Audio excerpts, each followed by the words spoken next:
Hello friends, welcome to the Tech Listen channel. So friends, today I will talk about ASUS ROG NUCs, high-end Intel PCs.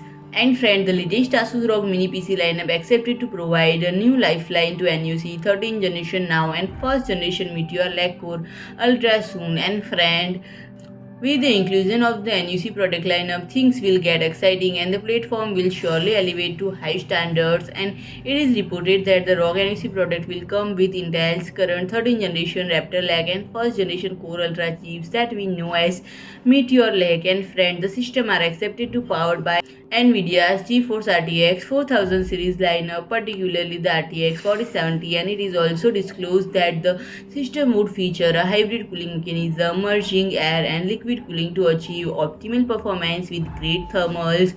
And there is not one specific segment of NUC, as Intel had a very diverse portfolio and we can accept ASUS to follow a similar path with both entry level and enthusiast options. So friend, if you like my video, please do like, share and comment, and don't forget to subscribe my channel and press the bell icon.